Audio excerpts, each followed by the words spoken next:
أعوذ بالله من الشيطان الرجيم بسم الله الرحمن الرحيم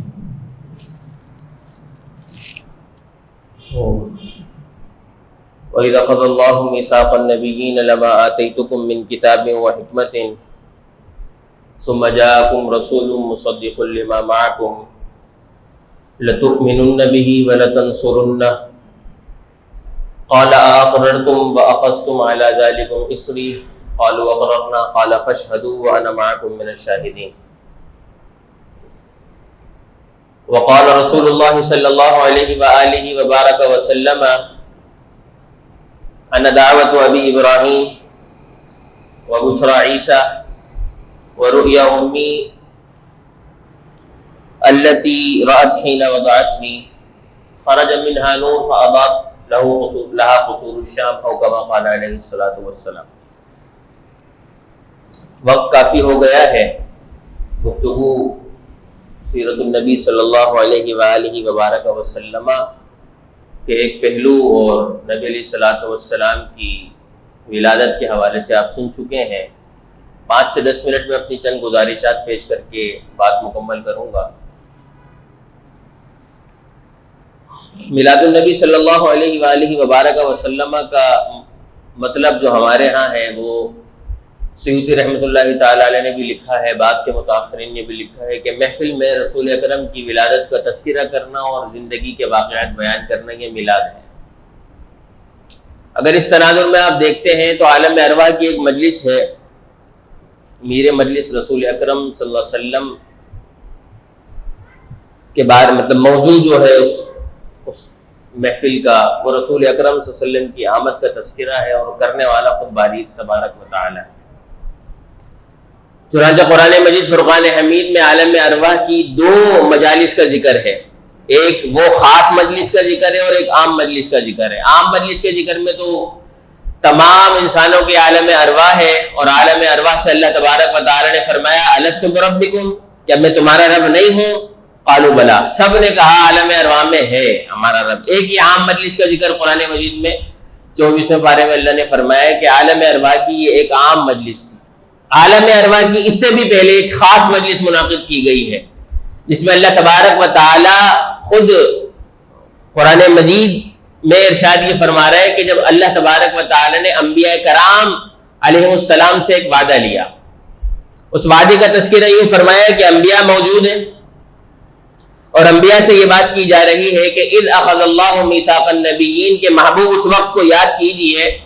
کہ جب اللہ تبارک و تعالی نے انبیاء سے وعدہ لیا کہ لما آتیتکم من کتاب و حکمت، تمہیں میں کتاب اور حکمت دوں گا، ثم جاءکم رسول، پھر تمہارے پاس رسول آئے گا۔ استاد جی قبلہ کا یہاں دوسری ایک موقف ہے 12 ثم جاءکم رسول مصدق لما معکم، کہ تمہارے پاس ایک رسول آئے گا مصدق لما معکم، اور رسول ایسا ہوگا جو تمہارے ان کتاب و حکمت کی تصدیق کرنے والا ہوگا، یعنی تم جو لوگوں کو شریعت اور احکام الہیہ سکھاؤ گے وہ رسول ان احکام اور شریعت کی تصدیق کرنے والا ہوگا۔ آگے اللہ نے فرمایا لَتُؤْمِنُنَّ بِهِ وَلَتَنْصُرُنَّهُ،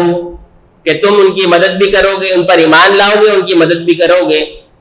تو علماء کرام علیہم رضوان نے یہ بیان فرمایا، مفسرین نے سارے کے سارے کہ یہ جس رسول کی آمد کی بات ہے وہ رسول اکرم صلی اللہ علیہ وآلہ وبارک وسلم ہے۔ تو یہی میلاد ہوتا ہے کہ ہم یہاں بیٹھ کر نبی علیہ الصلوۃ والسلام کی آمد کا تذکرہ کرتے ہیں۔ تذکرہ ہو گیا ہے، بس 2-3 باتیں بطور تبرک میں بیان کر رہا ہوں۔ شیخ اکبر رضی اللہ تعالی عنہ نے ایک جگہ یہ بیان فرمایا ہے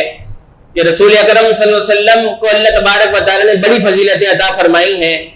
اور انتہائی فضیلتیں نبی علیہ الصلوۃ والسلام کو بیان اللہ نے عطا فرمائی ہیں، جن کا نبی علیہ السلام نے اشارتاً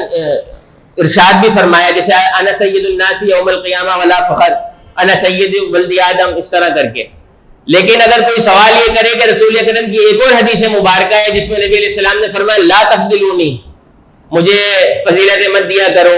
میں صرف اللہ کا بندہ ہوں اور مجھے انبیاء سابقین پر کوئی فضیلت نہ دیا کرو، تو اگر کوئی یہ سوال کرنا چاہے تو ہم جواب میں کہیں گے کہ لا فضلنا، ہم نے کوئی فضیلت نہیں دی، بل فضلہ اللہ، بلکہ ان کو تو اللہ تبارک و تعالی نے فضیلت دی ہے، ہماری کیا مجال کہ ہم کسی کو کسی بھی فضیلت دیں۔ یہ تو اللہ تبارک و تعالی کا ایک نظام ہے جس نظام کی طرف اللہ نے قرآن مجید میں ارشاد فرمایا وَرَبُّكَ يَخْلُقُ مَا يَشَاءُ وَيَخْتَارُ کہ اللہ تبارک و تعالی جو چاہتا ہے پیدا فرما دیتا ہے اور اس میں سے جس کو چاہتا ہے اختیار فرماتا ہے، مختار بنا دیتا ہے۔ تو یہ اللہ تبارک و تعالی نے رسول مکرم کو فضیلت دی ہے۔ اسی فضیلت کی طرف اشارہ کرتے ہوئے شیخ اکبر نے قرآن مجید فرقان حمید سے بڑا عمدہ استدلال کیا ہے۔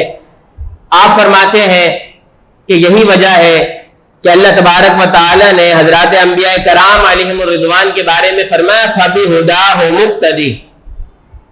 کہ محبوب آپ ان کی ہدایت کی پیروی کریں۔ آپ فرماتے آپ ان کی ہدایت کی پیروی کریں کیونکہ ہدایت دراصل وہ آپ ہی سے لے رہے تھے۔ جس طرح مولانا حافظ اظہر صاحب نے بیان فرمایا کہ عالم عناصر اربع نہیں ہوا تھا تو رسول اکرم کنت نبیًا کے مقام پر تھے، تو حضرات انبیاء کرام علیہم الرضوان کی جو نبوت ہے وہ رسول اکرم صلی اللہ علیہ وسلم کے فیضان سے ہی ہے۔ اس پر تفصیلی گفتگو ہو سکتی ہے، وقت نہیں ہے۔ تو شیخ اکبر یہ فرماتے ہیں کہ کتاب اور حکمت کی جو تصدیق رسول اکرم فرما رہے ہیں اس کی وجہ یہ کہ یہ وہ انہی سے لے رہے ہیں۔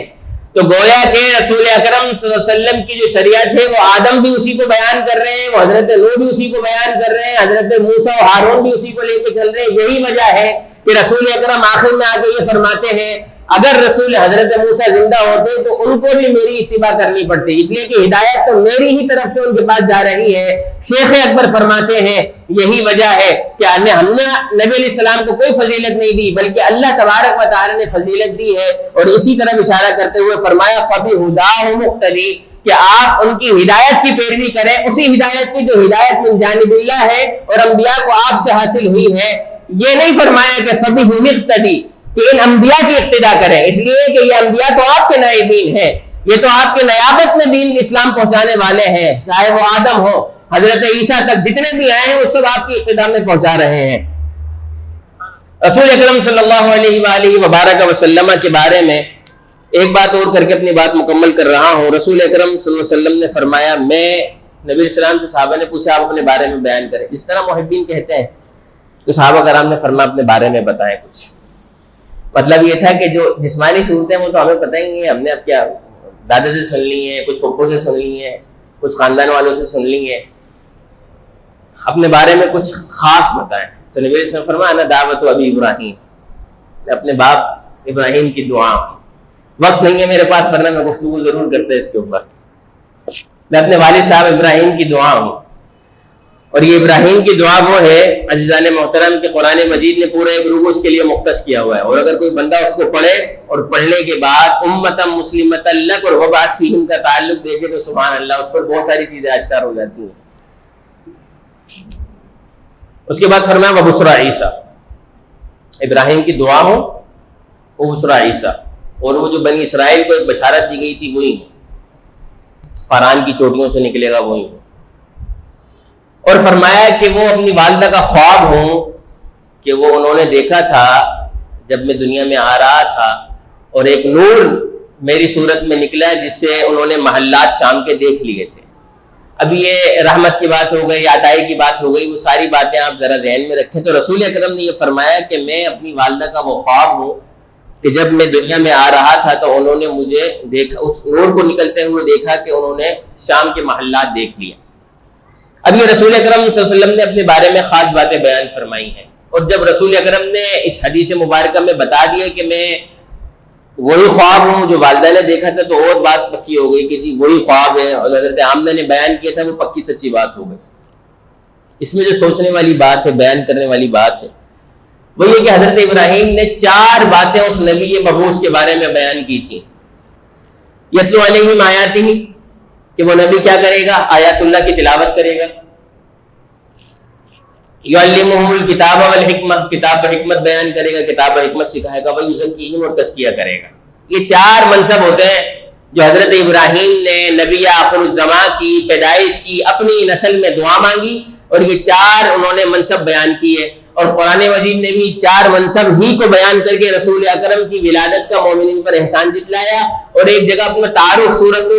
الجمعہ میں فرمایا کہ هو الذی بعث فی الامیین، میں وہی خدا ہوں جس نے ابراہیم کی دعا قبول کرتے ہوئے امیین میں رسول بھیجا ہے۔ یتلو علیہم آیاتہ